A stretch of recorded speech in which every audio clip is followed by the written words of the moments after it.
Welcome to episode number 376 of the Beyond Social Media Show, the podcast for all of you marketing, advertising, public relations, and communications professionals. You can find us by searching for Beyond Social Media Show. We are recording on April 24, 2022. A lot of things to talk about this week, as usual, including deadly reviews, Google Docs rights, crypto payouts, YouTube keyword research, Earth Day Google Doodle, Jimmy John's high humor, CNN minus, NFT get rich quick scheme, and we'll wrap it up with some BeReal stats that you want to know about. But we kick it off with the best story of the week as usual, and Bill has that honor. What is it, Bill? Well, I think this is brilliant. This is called Guns Down America, and it's a campaign by Energy BBD&O and Guns Down America. And what they've done is on YouTube and I guess on social networks, people do unboxings of their illegal guns. And so these are set up as if they were unboxing their guns. And then they start talking about, this can shoot this and this can do this to somebody. And I know because I was shot by one of these. And then they talk about like what happened to them. And, it's just brilliant. I mean, because it's done with all the graphics that those kinds of unboxing things use. And one of the people was shot 5 times and, that had obviously lasting repercussions, but it's very impactful because of the way that it's done. It's a spoof, but it's deadly serious. Wow. Are the people doing the unboxing literally the victims of guns? Yes. So they're not actors. They're actually no, they're not actors. They're the actual victims. That's really good. That's really smart. Brilliant. It's really brilliant. Yeah. So this is really really smart.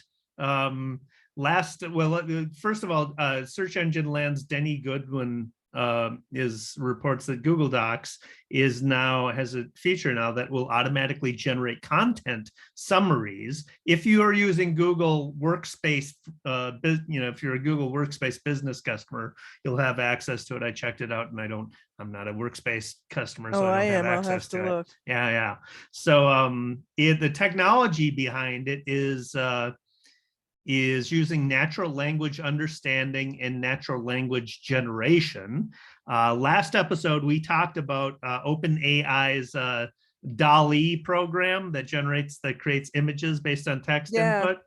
So this technology is similar to what OpenAI has, a new program that is language generation. Basically, there's an hour-long article by New York Times Stephen Johnson about this. Thankfully, there's an audio thing that you can listen to it, so you don't have to read through it all. But the article starts out by imagine that you're reading a magazine article that argues, and I'm going to quote from the article, that argues a revolution is coming in machine intelligence, the author argues, and we need, as a society, to get better at anticipating its consequences.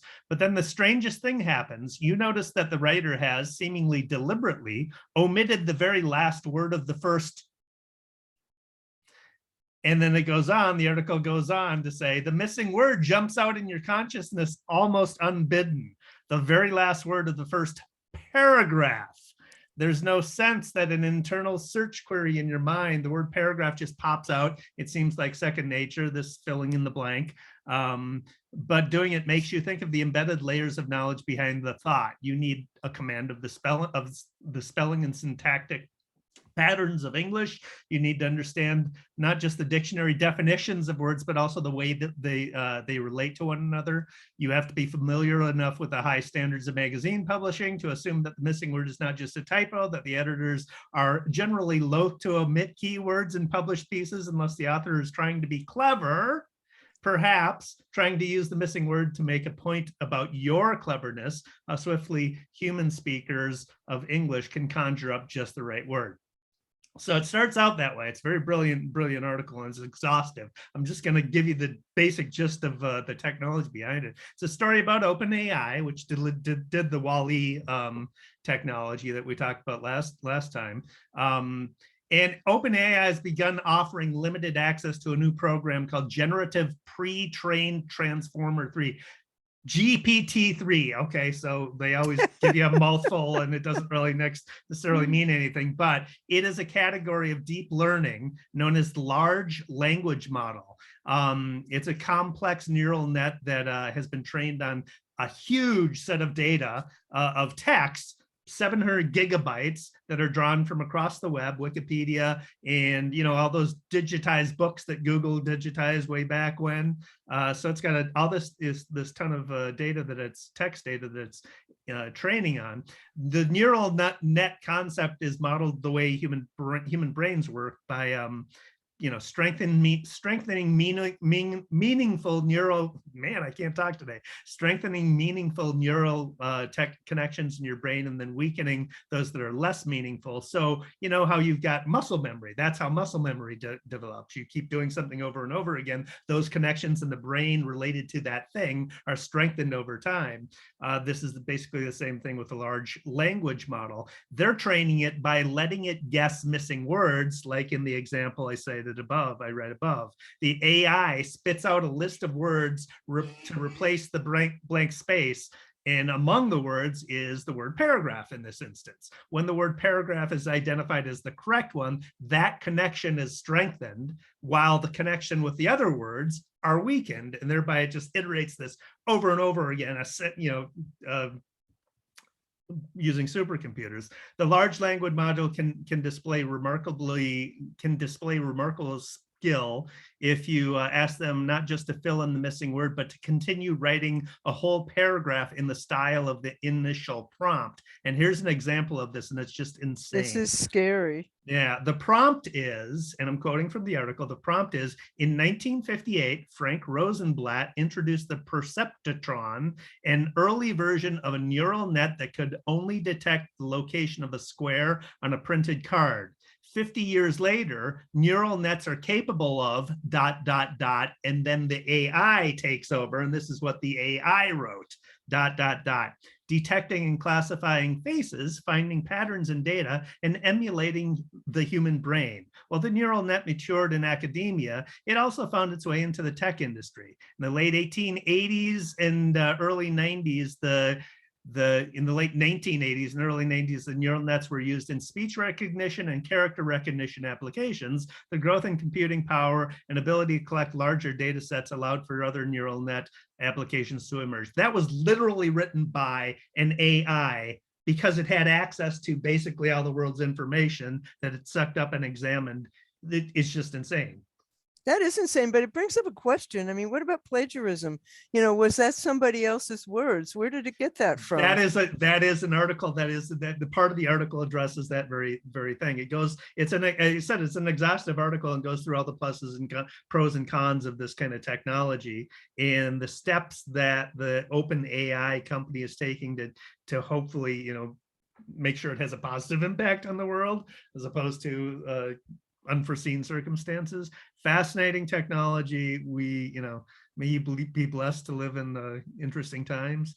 We sure do. I have something that's sort of related later on that I have it in smiles, but perhaps I should have moved it up.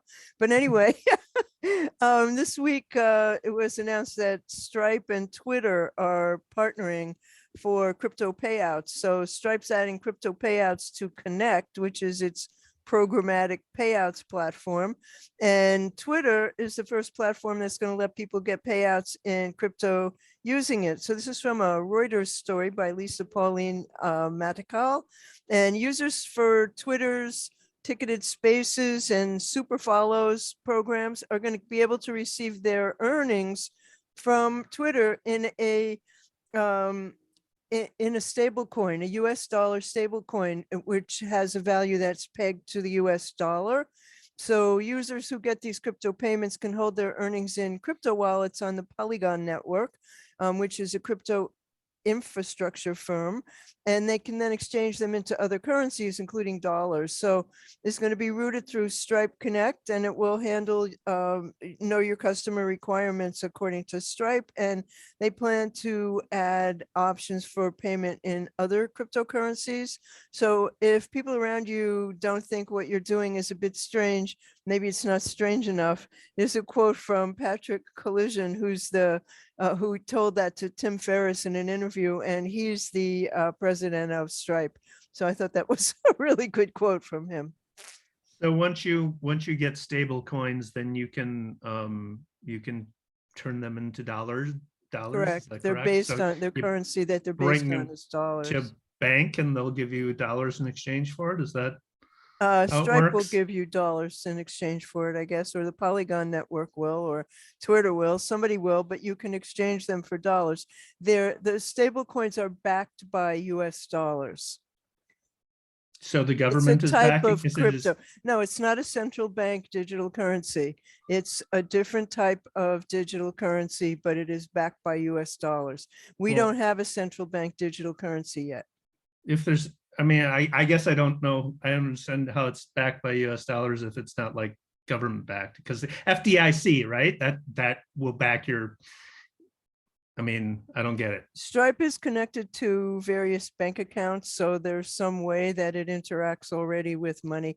I don't know. I'm not a financial advisor. I can only Right. tell you what I know. A stable coin is a coin backed by the US dollar. We do not have a central bank stable coin, and other countries are certainly going to beat us to it, but we will have one sooner or later.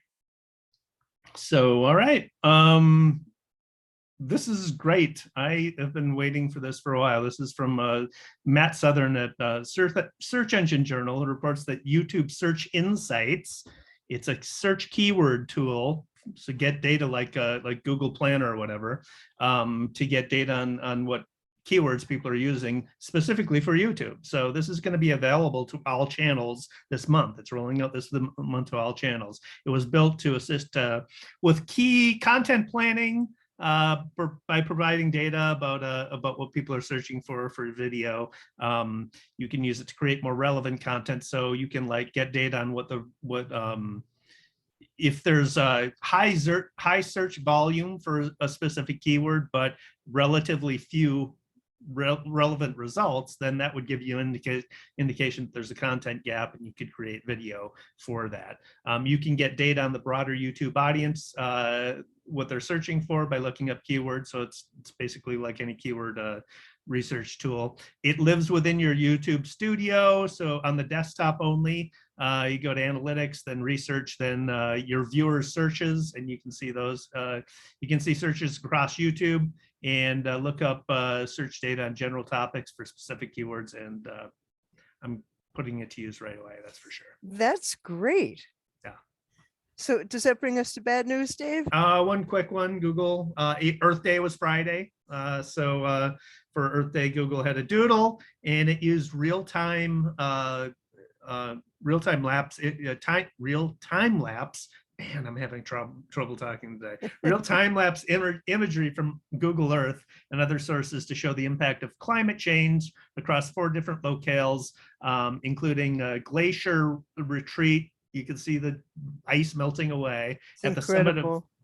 summit of Mount Kilimanjaro, glacier retreat in Greenland, coral bleaching in Lizard Island, Australia, and the Elend, Germany forest destroyed by bark beetle infestation due to rising temperatures and severe drought. So so interesting. And you know what I learned this week? That there's a place where you can learn the story about the people who create each of the doodles. I had not seen that before. really? Yeah, I clicked here and there, and the next thing was a page that was all about the doodle creators, their story and how they got to be Cool.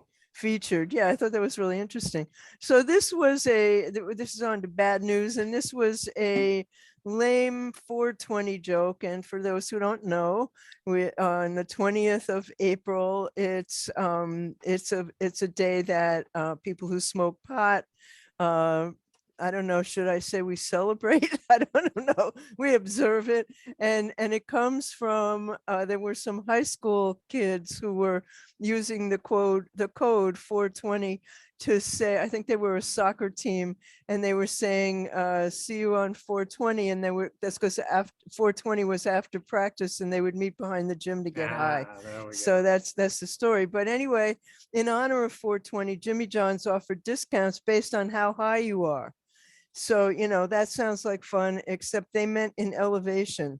So this was a story from The Week and from Mashed. And there was a guy named, the author was Grayson Quay, who wrote the story in Mashed. And so they were hoping that they were going to drive sales to munchie-stricken pot smokers on 420. And so they said, share your location and find out how high you are. But wait, what would that have to do? What would my location have to do with it? So the website clarifies that the discount is based on how high you are in elevation. So Grayson Quay, who wrote the article, says his home in Alexandria, Virginia is only 36 feet above sea level. So he only got 10% off. And in any case, he wasn't hungry for Jimmy John's. And I don't know why anybody would be, because Jimmy John is a real person. His name is Jimmy John Lutoud, and he started the business with a loan from his daddy. Sound familiar? He's since sold it, but his legacy in the company lives on and on and on. So he once forced employees to sign this crazy 2-year non-compete saying they wouldn't work in any other fast food place within 3 miles. That landed in court, and of course he had to back down. Then a whole lot of people got food poisoning from sprouts that they used there. And that happened in 2009, 2012, 2014, 2015, and 2017. And there were also some issues with cucumbers. Then he supported the Maricopa County Sheriff. Remember Joe Arpaio? If you don't remember him, he declined to investigate sex crimes against children and referred to a 7-acre outdoor jail as concentration camp. Then they had union issues. So Jimmy John's, keep your discount. Anyway, if I'm high, I want to eat ice cream. So how much of a discount did people in Colorado or Denver get? I don't know, since I'm not there. It's a Mile High city, right? So they Yeah, should maybe have they like got a 20. 90% discount or something. Who knows? But I mean, who cares? Like, we want Well, to eat so that what? anyway. So the guy is not connected with the company anymore, right? Yeah, but his legacy is still part of the company, and he But owns part of it. they're really good. I like Jimmy John's. Do you really? No, Yeah, you I can't do. make me eat there. Oh, also he's a hunter, and he posted all these pictures of himself with the elephants and tigers that he killed. I mean, That's anything that kind of has to do with stupid. that company is of no interest to me. It's kind of stupid, but they do promise insanely fast delivery, and it's true. They get it to you really, really quickly. So I'm just saying. BL's frowning at me. Because you eat that. Yeah. It's not bad. I mean, I don't even know what they have. I just know that I don't care. they make sub sandwiches, but Oh. Jersey Mike's is the best. Do they make Philly cheese sandwiches at Yeah, Jersey yeah, Mike's? yeah, Oh yeah. yeah, those Yeah. are good. Yeah. So anyway, the big news this week, the huge news this week, is that CNN Plus, after much massive advertising push and promotional push launched, and then is going to be shut down. Like, This is after I paid the $2.99. Did you for buy it? life. Yeah, I did. I was thinking of it because it was for life, and was like, Yeah. well, it looks like life doesn't last that long. Less than a month. Oh my God. So the New York Times has an insider piece. This is by John Koblin, Michael Grinbaum, and Benjamin Mullen. And I won't go through it. It's long, but the gist of it is Jeff Zucker, former president of CNN, longtime president of CNN, and was the most prominent champion of CNN Plus, of the concept. But of course, he left under a cloud due to an office romance scandal. And then at the same time as all this is happening, Warner Media is in talks to merge with CNN. On March 14, 2 weeks before CNN Plus was to launch, Gunnar Weidenfels, who is the Discovery's chief financial officer, declared at a conference that Discovery Plus and Warner Media's HBO Max would be rolled up into a single giant media platform. So his thing was, we're going to make a big, huge, basically Netflix competitor. But Weidenfels did not mention CNN Plus, so that got people talking about, whoa, why not CNN Plus, right? Requests by the CNN Plus team to meet with Discovery fell on deaf ears. They'd asked like 3 times to meet with the team, but the Warner Media people were like, no, there's regulatory concerns during a pending merger, so they didn't get to meet. CNBC reported that fewer than 10,000 people were using CNN Plus on a daily basis 2 weeks into its existence. So that was that got people questioning whether you started seeing CNN Plus is doomed. Axios reported that 300 million had been spent on the subscription service. It included that big marketing push that I mentioned. They were planning on spending $1 billion on the service and over the next 4 years. Wow.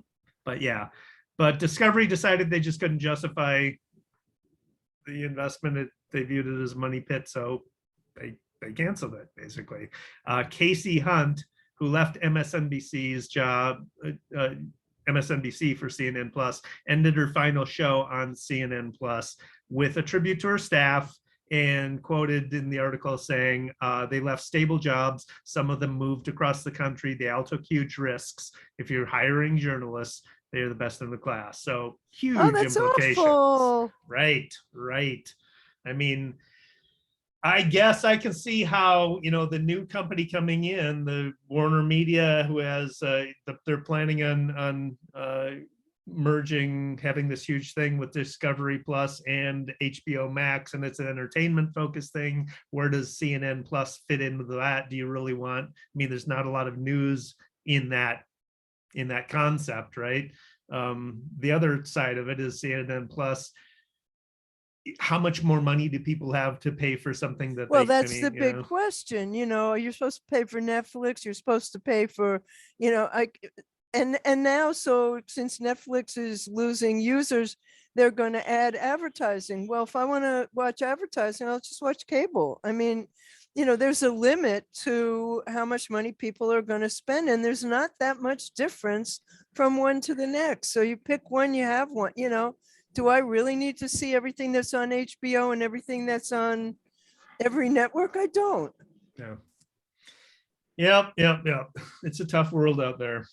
Well, yeah, nobody really has the money for that. That's the issue. Yeah. So that's all I got for.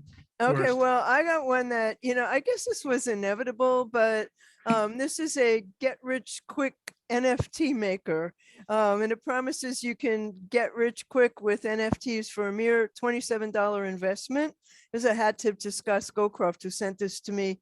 The guy who I think created this, I'm not quite sure, is Andrew Darius. And the website says, generate massive crypto NFT art collections automatically with TTC AI tech and have them ready for sale with as little effort as humanly possible. Deploy your NFTs on Ethereum blockchain right from the dashboard. And then there's this horrible video about how it works. And underneath it says, it talks about how rich people have gotten from this. Results are not typical. You may get worse, better, or no results at all. No financial advice.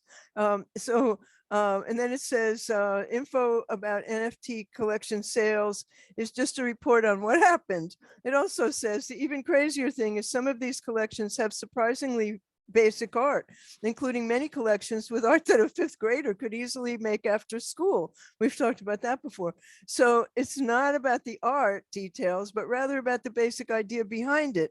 I'm quoting from them. Many of the sold out collections are just animals or characters dressed in Halloween-like costumes.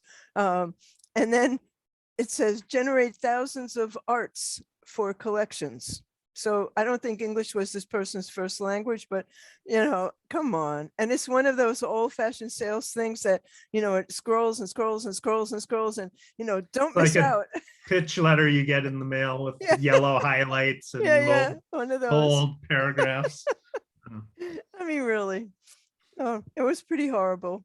All right. Well, So I have a what do we have to do? smile. Well, apropos your earlier story, it turns out that having the attention span of a goldfish might not be a bad thing, because it's been discovered that fish can do basic math. So, your silent, expressionless pet goldfish, it may appear oblivious to you and to its surroundings, but they're smarter than they seem. They're quick learners, and they can retain information for up to 5 months, and they can even recognize their owner from a group of humans. Now, I do know, because a boyfriend once gave me some goldfish, which I thought was one of the sillier presents anyone ever gave me, because you shouldn't give people things that are alive. But anyway, that goldfish would swim to the bowl and wag its little body when it saw me. So I knew it recognized me, which I thought was really odd. But anyway, some fish species have even mastered tools, something that they used to think only humans and primates like chimpanzees could do. Now this new study says they can be trained to do basic math. So there's a little bit about what they had to do. The animals had to recognize the number of objects depicted, and at the same time infer the calculation rule from their color. So they were blue and they were yellow, and they had to keep both in their working memory and the original. They had to keep both images in their working memory, and then they had the original image that they had was exchanged for 2 other pictures, and they had to decide which was the original one. And overall, it requires complex thinking skills. So, maybe you'll think about your goldfish a little differently now. Do flashcards with them. Flashcards, right? Teach them languages. I have another one. This one's outrageous. This is a 95-year-old granny Instagram star. She and her grandson create these outrageous photos and videos. And my favorite are their Instagram Home Alone retakes. So the guy's name is Ross Smith. This is from My Modern Meta, story by Sarah Barnes. This guy's name is Ross Smith, and his 95-year-old grandmother, Pauline Canna. They have 2.6 million followers. They post pictures of themselves recreating scenes from movies, including Up and Titanic. And then they go all over in these matching outfits, and they do these outrageous capers, and sometimes involve other members of their household, who seem to include 2, what is the correct word for this? Small people, brothers. And is that what I think that's the correct verbiage? And also a woman with possibly the largest boobs in the world. But they all, throughout all this relationship, you can always tell that Smith and his grandmother have fun. So there's one video of them baking and eating a giant Oreo. There's one where he surprises her with a 12-foot statue of herself. They take photos and make these videos with costumes and animals, and they drop things on cars and smash. It's just insane. And so he sums up the whole thing when he says, "It's me and Granny taking over the world." How old is she? 95. All right. And she's adorable. She's a grandfluencer. A grandfluencer for sure. And I mean, her Home Alone videos where they literally destroy these 2 guys who are trying to break into the house. It's just, one of them, like, she puts 10,000 Legos on the floor, and another she unleashes 10,000 marbles on the stairs that they're trying to climb up. I mean, it's hilarious. It's as funny as the original movie, and they do it more than once. And I don't know how they got these people to, to be injured the way they are, but they do it. All right. So I have another one. Go ahead. You have another one. Oh, no, that's it. I have shiny I was stuff. going to say, oh my gosh. We needed So smiles. going from 95-year-old grandfluencer to Gen Z non-fluencers, I think. This is from an NPR article by Wynn Davis. There is a new social media platform or social media app called BeReal. BeReal with capital B, capital R, no space, right? BeReal. and it is generating a lot of buzz. I've been seeing a lot of articles about it.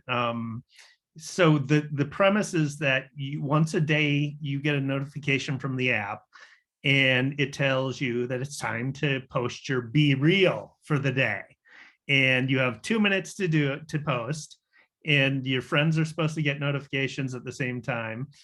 You take a photo of whatever you're doing at that time when it notifies you, and it's kind of the opposite of the Instagram curated life. You take one photo of what you're doing with your back facing camera, and at the same time it takes a photo of your front facing camera, so it takes a photo of you, combines the two photos, and that's your post. So it's supposed to be just be real, whatever you're doing at the time. It doesn't matter. It doesn't have to be perfect. It doesn't have to be beautiful. It's just That's supposed so to be much what you're doing. fun. Yeah. Before you can view anyone other's posts for that day, you have to post your own photo. So it's incentivizing you to post your own photos. So I tried it out, and it's interesting, but I'm not getting the full effect because I have no friends. There's no one in my network who's using this. Oh, I'll be your friend, Dave. That's hilarious. That sounds really like a lot of fun. Yeah. So you get some shiny new stuff? I do. Also, Google's been very busy. These are fun things you can do on the Google app on your phone. You can search with text and images at the same time. So it's called multi-search, and you can use text and images to search for queries that are hard to express. So you tap the lens camera icon, and you either search one of your screenshots, or you snap a photo of the world around you, and like an orange dress that you actually want in green. And then you swipe up and tap add to your search button and text, and it shows you where that's available in green on the web. I mean, that's really kind of amazing. And the other one, you know how like sometimes you're trying to figure out a song. So there've been variations of this in past years, but you can speak or you can hum into search. And so you can use your voice to search instead of typing. So if you can't remember the name of a song or the words, but the tune is stuck in your head, it helps you figure it out. So you tap the mic icon and you say, what's this song? Or you click on the search a song button, and then you start humming or whistling or singing. And then you don't need perfect pitch or anything. And the results, not only, that doesn't just name the song, it gives you a video of it, the lyrics, and some notes about it. It's really kind of cool. And then this one is really useful. You can copy your handwritten notes. If you've taken notes on paper, you can use Lens to copy and paste the text to your phone or to another signed in device with Chrome, like your computer. So you don't have to retype your handwritten notes. And so it's really kind of cool. And then the other one is that there's a powerful tool for visual learning with Lens. You can view and interact with 3D objects and concepts around you, from animals to STEM concepts to world monuments to your favorite athletes, right from search. And it places these 3D objects directly in your own space to give you a sense of scale and detail. Really interesting. That's really cool. I will definitely be using Lens to type my notes. Yeah. But the problem is Lens has to understand my handwriting, Which half the time I can't understand. Absolutely horrible, because I don't write anymore. I just type everything. My E's look like O's. I like wrote out a password for a new employee for Wi-Fi in her office. Gave it to her without thinking about it, and she's like, just so that just so that I'm clear, can I read this back to you? That's so funny. And Yeah. but if I look at writing of mine from many years ago, it was beautiful cursive writing, and now I can't even hardly read my own writing. Yeah. But the Lens, the other thing is it's like Shazam without needing the song. Right? Yeah, exactly. That's very cool. It is very cool. You got one? Yeah, I got a Google one. This is from search engine Lens, Barry Schwartz. I've been talking about, like, I don't know, the past year and a half or two about how we're gonna have to switch over to Google Analytics 4 eventually. Well, it's official because Google Analytics 4 is going to be sunsetted in June, I think, of 2023. So start learning it now. Anyway, this article, Schwartz reports that Google is now rolling out a conversion migration tool for your existing goals in universal analytics. So in universal analytics, when you want to measure, like when somebody fills out a form, you can create a goal for that, and it'll count whenever somebody fills out a form, submits a form on your website. There aren't any goals in Google Analytics 4, so you have to convert them in a different way, and this tool is to help you do that. So the tool allows you to quickly recreate eligible goals from your connected universal analytics property as a conversion event. So in Google Analytics 4, goals you just count them as conversion events. You can access it on your GA4 screen. It's in the settings assistant tab under the conversion section. If you have it, it's rolling out now, so not all accounts will have it, but you should get it eventually. You can import destination. Again, that's like fill out a form and you get the thank you page. That's a destination goal. Or event type goals, it will not import pages/screens per session goals, duration goals, smart goals, or any goal that uses regular expression. So not all ones, only 2 types of goals, but that should help in the conversion process from Google Analytics 4 or Universal Analytics to Google Analytics 4. It's a mouthful. My goodness. This is much simpler. You're now able to add music to your comments on the Facebook app. Apparently not online, but you can do that now. Okay. Although Yeah. I don't know why you would want to, but you can. I don't know. I'm not on Facebook anymore, so I don't know what they do, honestly. But I'll reserve judgment. I'll try it out. yeah, really. I have a project. It's not really a project. It's a client related thing. So I put it in project, but it's not really a project anyway. I have a client, our agency has a client called Minnesota Home Ownership Center. Their mission is they empower smart home ownership choices through education, research, partnership, grounded in the belief that sustainable home ownership has an essential role to play in fostering diverse, vibrant communities statewide. So it's Minnesota focused. They have a particular focus on communities that have the greatest challenges and barriers to home ownership. So they do a whole educational thing on what you need to know about home ownership, and it's all free. The flip side, though, of that program is they also provide education and resources to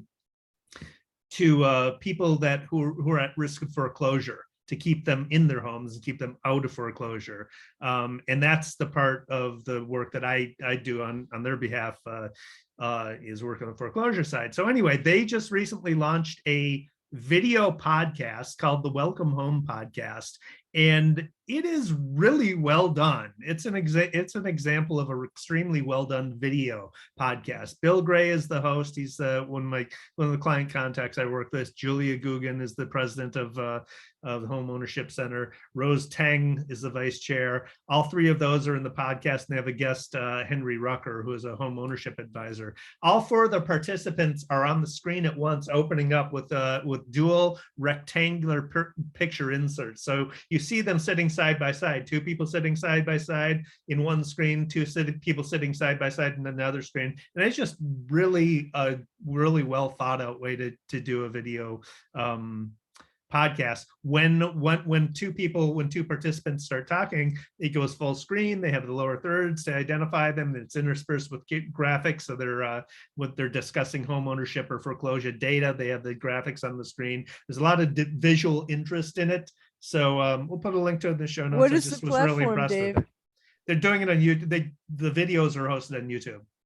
And are they doing them live, or they're editing them to have? They're editing them. They're editing them. Okay, that's very interesting. I mean, they record it live, but it is edited after the fact as well. I mean, yep. That brings us to weekly numbers. It does. Let's wrap this up. So this is from Social Media Today's Andrew Hutchinson, who reports on the new social app BeReal, which is gaining momentum.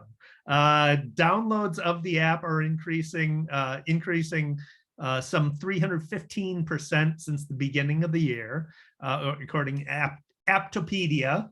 BeReal has been installed 7.4 million times to date.